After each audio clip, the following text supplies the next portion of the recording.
Marie s'effondra sur le sol froid de la gare. Les cris de la foule encore résonnant dans ses oreilles comme un tonnerre incessant. « Sale Gwyn! Dégage de notre ville » hurlait-il. Tandis que des pierres volaient autour d'elle. Une éraflant sa joue.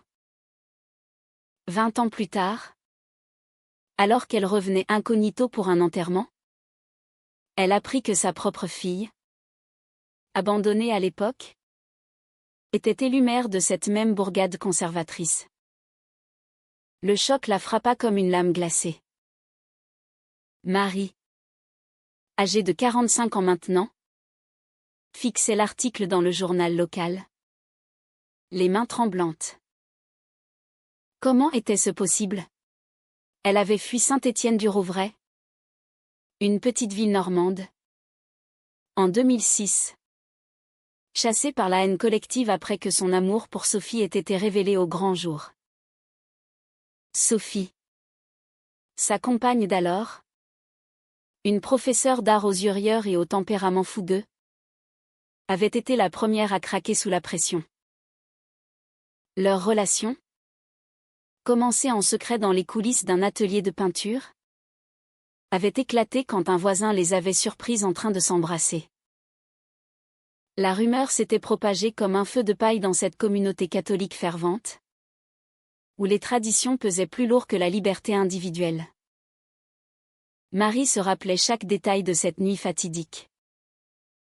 Elle rentrait du travail, infirmière à l'hôpital local, quand une foule s'était massée devant leur petite maison. Des pancartes brandies, « Protégez nos enfants des pervers ».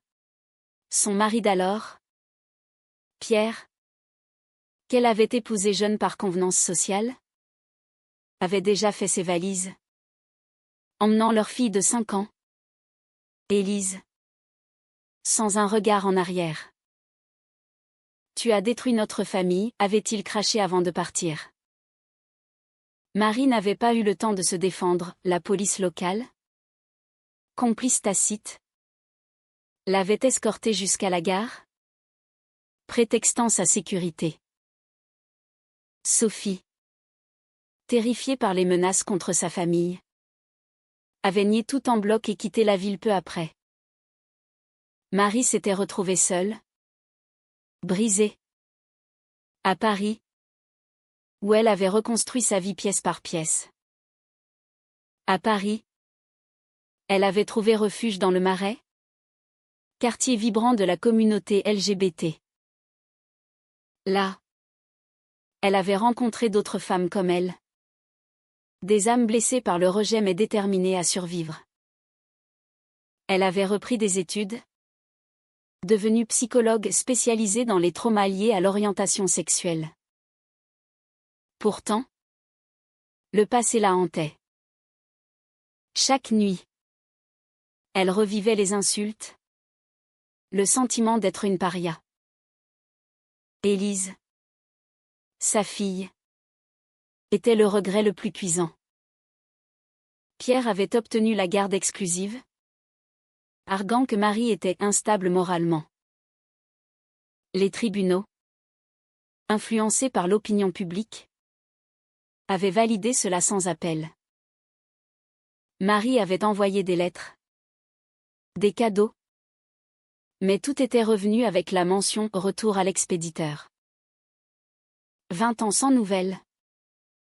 Jusqu'à cet article, Élise Moreau, 25 ans. Élue maire de Saint-Étienne-du-Rouvray sur une plateforme progressiste, défendant l'inclusion et les droits des minorités. Marie décida de rester discrète lors de l'enterrement de sa mère, qu'il avait renié jadis. Assise au fond de l'église, elle observa Élise prononcer un discours émouvant. Sa fille avait hérité de ses traits, les mêmes cheveux châtains, le même regard déterminé. Mais Élise portait une alliance, et son mari, un homme politique local, se tenait à ses côtés. Était-elle au courant de l'histoire de sa mère? Marie sentit une vague de culpabilité l'envahir. Avait-elle abandonné Élise à un monde qui l'avait peut-être formaté à haïr ce qu'elle était? Le soir, seule dans sa chambre d'hôtel, Marie pleura pour la première fois en années. Demain, elle confronterait son passé. Le lendemain matin, Marie se rendit à la mairie. Le bâtiment, autrefois symbole d'oppression pour elle, arborait maintenant un drapeau arc-en-ciel discret à l'entrée. Élise la reçut dans son bureau, les yeux écarquillés de surprise.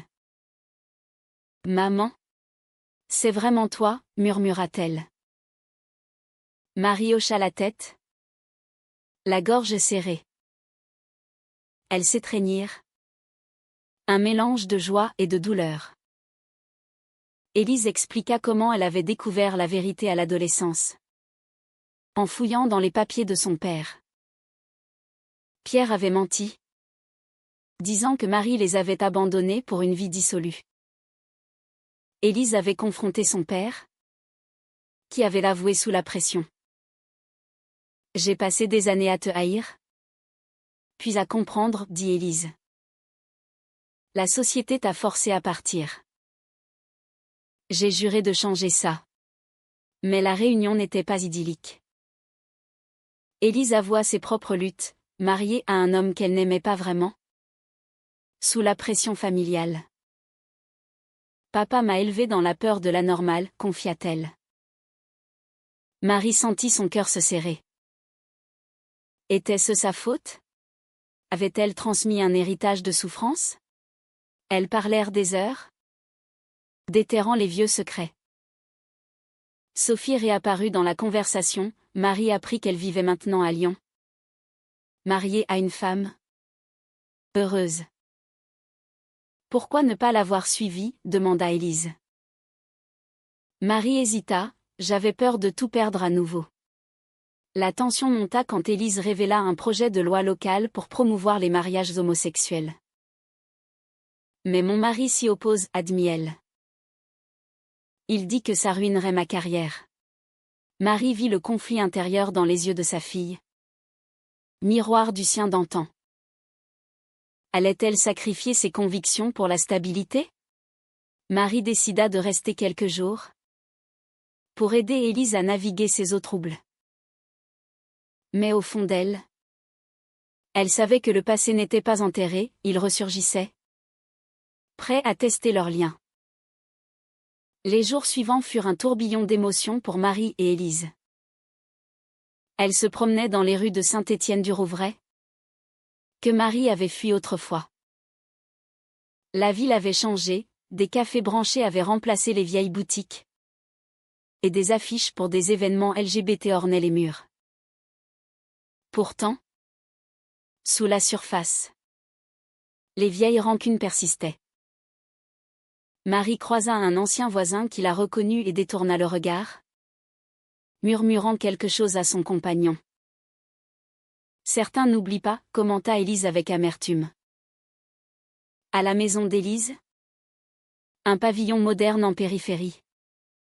Marie rencontra son gendre, Antoine.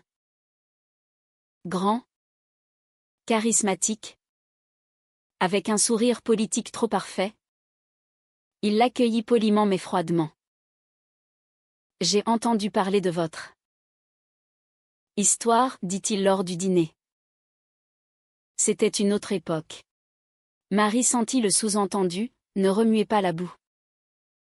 Élise, prise entre deux feux, tenta de détendre l'atmosphère. Mais la conversation vira au vinaigre quand Antoine évoqua le projet de loi. C'est risqué, chérie. Les électeurs conservateurs nous lâcheront.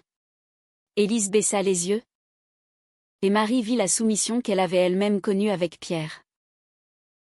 Cette nuit-là, Marie ne dormit pas. Elle repensait à Sophie, à leur amour naissant. Elles s'étaient rencontrées à un cours d'art, Sophie enseignant la peinture à l'huile. Marie, alors mariée et mère, avait été attirée par sa vitalité. Leur premier baiser avait été volé dans l'atelier, entouré de toiles inachevées. Mais la société normande des années 2000 n'était pas prête. Quand Pierre avait découvert des lettres, il avait alerté la communauté. La trahison de Sophie avait été le coup de grâce, devant la foule. Elle avait juré que c'était une erreur, une phase. Marie avait pardonné intérieurement, comprenant la peur, mais la blessure restait. Élise, de son côté, luttait avec ses propres démons. Elle confia à Marie qu'à l'université, à Rouen, elle avait eu une brève liaison avec une camarade, Camille. C'était intense. Vrai, murmura-t-elle. Mais j'ai paniqué.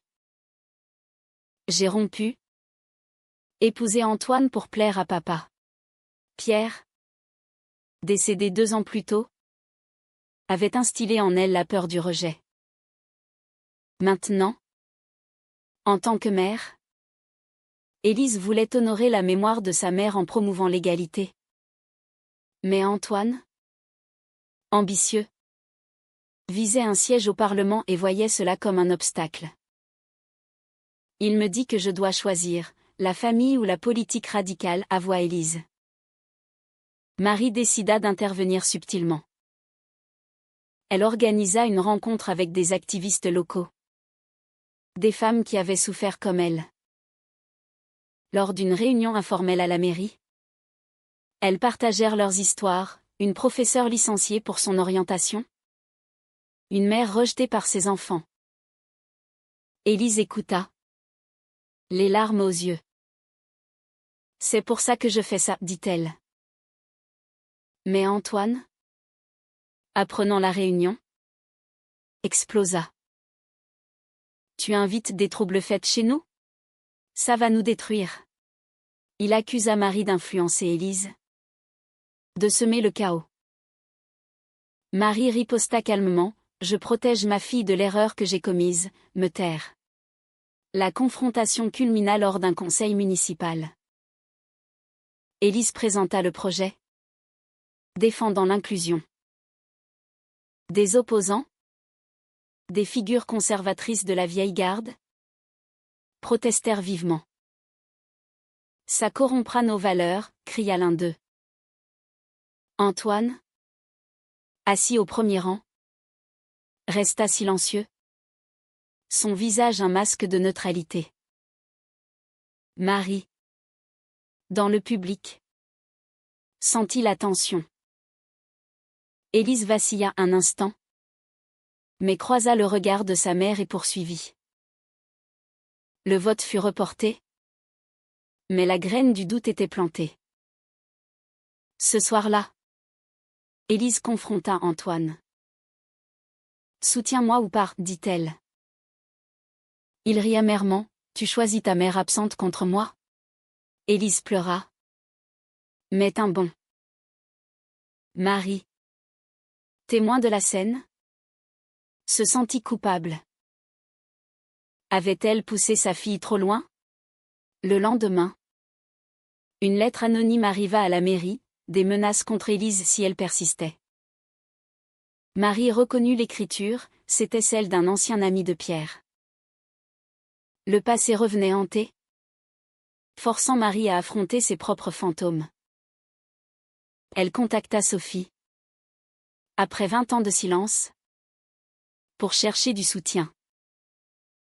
J'ai besoin de toi, murmura-t-elle au téléphone. Sophie accepta de venir. L'arrivée de Sophie à Saint-Étienne-du-Rouvray ajouta une couche de complexité. Âgée comme Marie, elle était maintenant une artiste reconnue, vivant ouvertement avec sa femme. Elles se retrouvèrent dans un café, les années effacées par un regard. Je t'ai trahi, admit Sophie. La peur m'a paralysée. Marie pardonna, et elles parlèrent de leur amour perdu. Élise les observa, fascinée et jalouse. C'est ça, Le vrai amour, demanda-t-elle. Sophie hocha la tête, mais il a un prix. La tension sociale s'intensifia. Des rumeurs sur le passé de Marie circulèrent, menaçant la réputation d'Élise. Antoine, sentant le vent tourner, proposa un compromis, soutenir le projet en privé mais le diluer publiquement. Élise refusa, déclenchant une dispute violente. Je divorce, annonça-t-elle enfin. Marie la soutint, mais au prix d'une culpabilité grandissante. Était-ce la libération ou la destruction? Avec le divorce en vue, Élise se sentit libérée mais vulnérable. Antoine partit, emportant ses ambitions, laissant Élise face à une ville divisée. Les conservateurs organisaient des manifestations, brandissant des slogans rappelant ceux qui avaient chassé Marie. Pas de perversion dans notre mairie, scandait-il.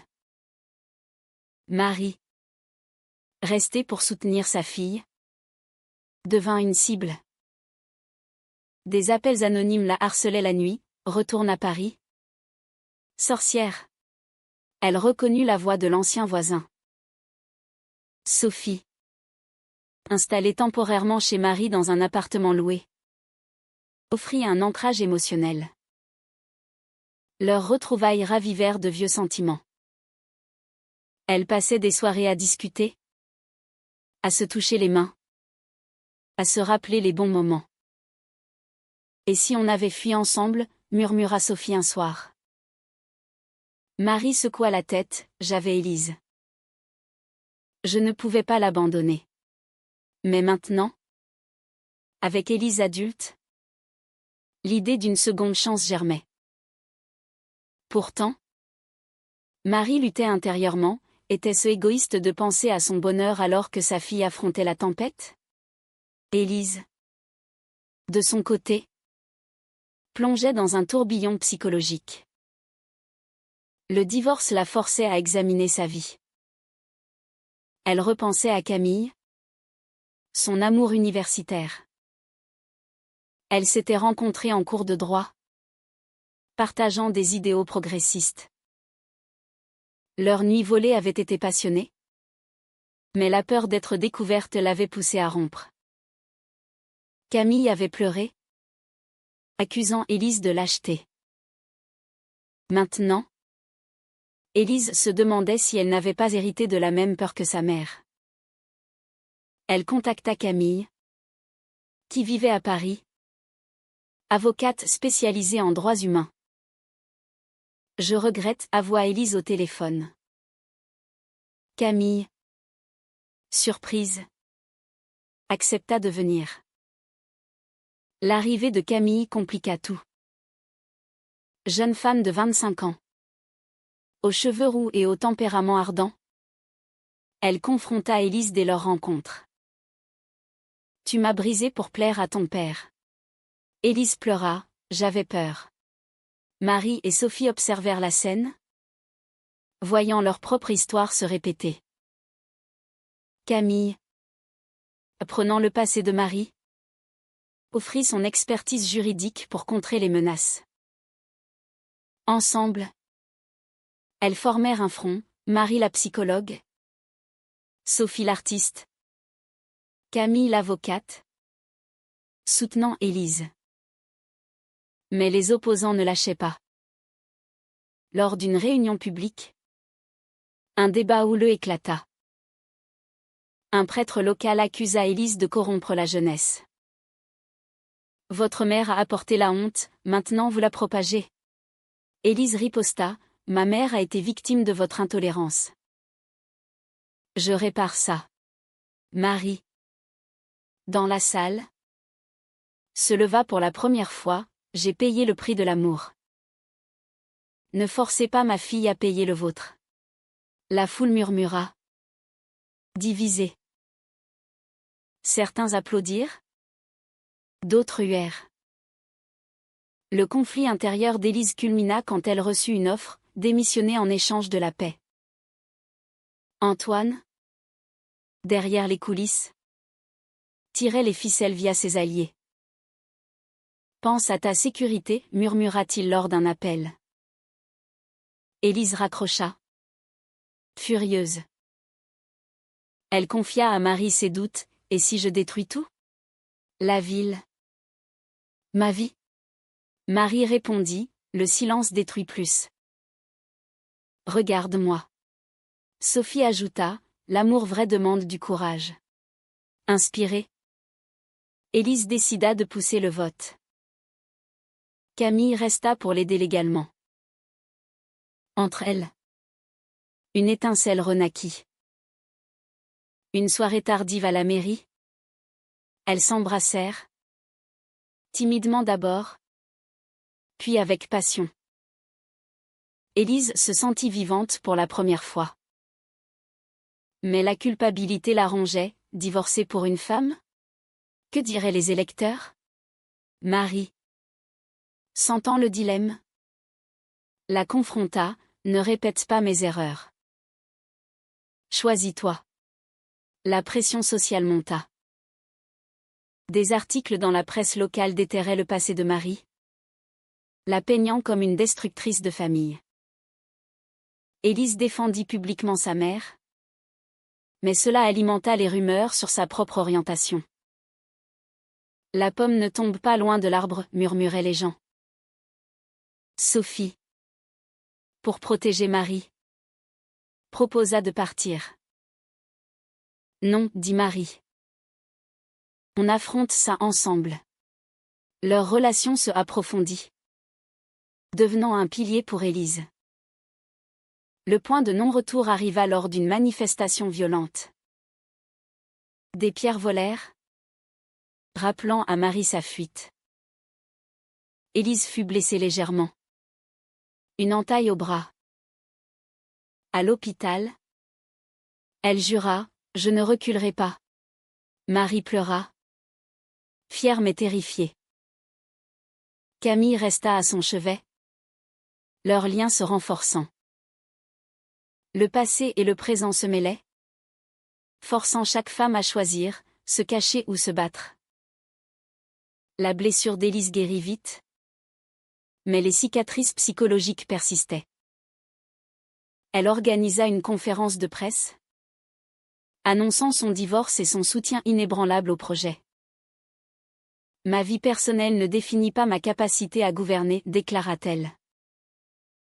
La ville bouillonna, soutien d'un côté, outrage de l'autre. Marie, Sophie et Camille formèrent un cercle protecteur, aidant Élise à naviguer les médias. Antoine contre-attaqua via un interview télévisé, accusant Élise d'instabilité. Influencée par sa mère absente et ses amis. Le sous-entendu homophobe était clair. Élise riposta en cours, avec Camille comme avocate. Le procès pour diffamation devint un symbole, tradition contre progrès. Marie témoigna, relatant sa fuite. J'ai perdu ma fille à cause de votre haine. Ne lui faites pas payer. Le juge, progressiste, condamna Antoine à des dommages.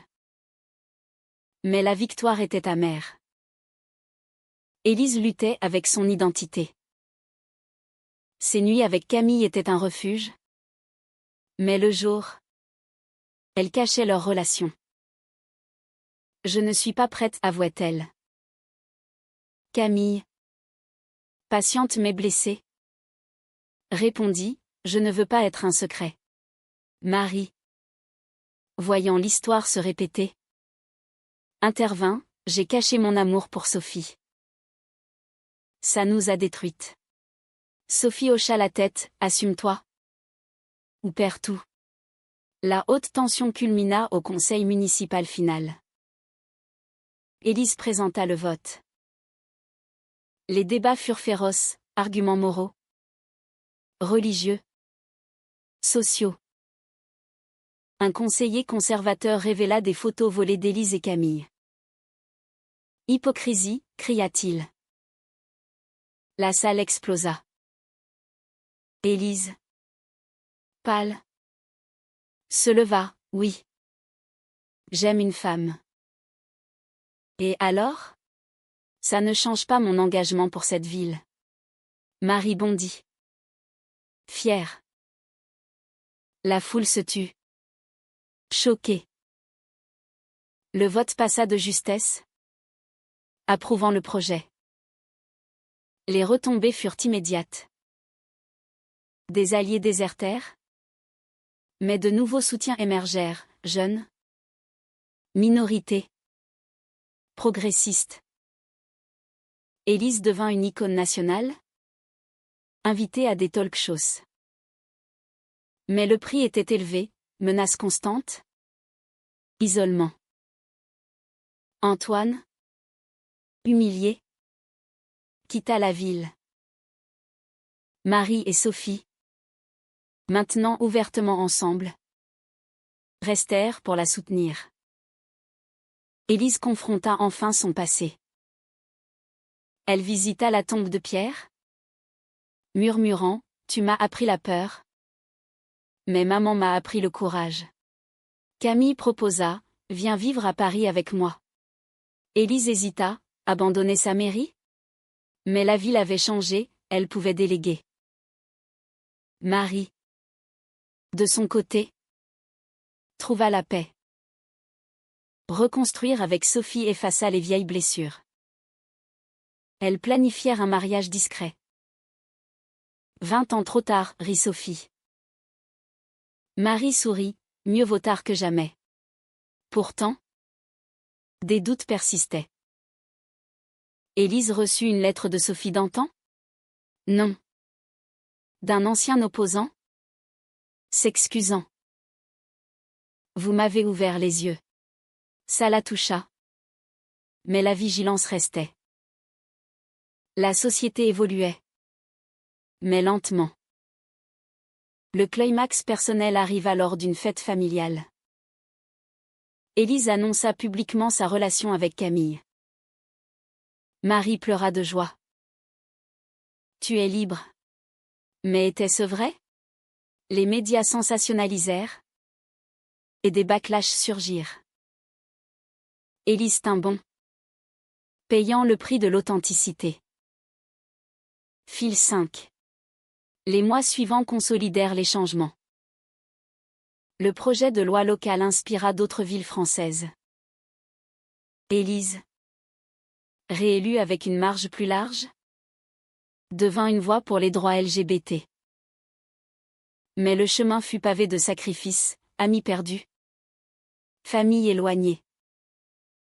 Camille et elle s'installèrent ensemble, leur amour florissant au grand jour. Marie et Sophie se marièrent à Paris, avec Élise comme témoin. La cérémonie, simple et émouvante, symbolisa la guérison. Pourtant, les conflits intérieurs ne s'effacèrent pas totalement. Marie se demandait souvent si elle avait imposé son trauma à Élise. « Ai-je forcé ta main ?» demanda-t-elle un jour. Élise secoua la tête, « Tu m'as donné la force. » Sophie ajouta, « Nous avons tous payé un prix. Mais regardez ce que nous avons gagné. » La ville de Saint-Étienne-du-Rouvray évolua, festivals inclusifs. Éducation à la diversité. Mais des poches de résistance persistaient, rappelant que le progrès n'est pas linéaire. Élise affronta un scandale quand un employé conservateur sabota des documents. Elle le licencia. Mais cela alimenta des théories conspirationnistes. Camille, son roc, l'aida à surmonter. Marie, maintenant grand-mère honoraire, Élise et Camille envisageaient l'adoption réfléchie à son parcours. Chassée pour son amour, elle avait vu sa fille transformer la haine en espoir. Mais à quel coût? Les nuits d'insomnie, les relations brisées, les choix moraux ambigus. Avait-elle eu raison de revenir? Sophie et elle voyageaient. profitant d'une retraite bien méritée. Notre histoire est un avertissement, dit Sophie. Et une inspiration. Élise, visitant souvent, partageait ses batailles, pression politique, débats éthiques. Est-ce que sacrifier le personnel pour le public en vaut la peine, se demanda-t-elle. La fin approcha avec une commémoration, 20 ans depuis la fuite de Marie. Élise organisa un événement, invitant des survivants de discrimination. Marie parla, j'ai été chassée. Mais je reviens victorieuse à travers ma fille. Applaudissements. Mais aussi protestations dehors. Le cycle continuait. Élise, dans son discours de clôture, posa la question qui hantait tous, avons-nous vraiment changé? Ou masquons-nous juste mieux nos préjugés? La vie reprit, avec ses joies et ses peines. Marie, Sophie, Élise et Camille formaient une famille atypique, unie par l'amour et les épreuves. Mais la question persistait, le prix de la vérité est-il trop élevé? Est-il juste de forcer le changement social au détriment des liens personnels? Ou le silence perpétue-t-il l'injustice?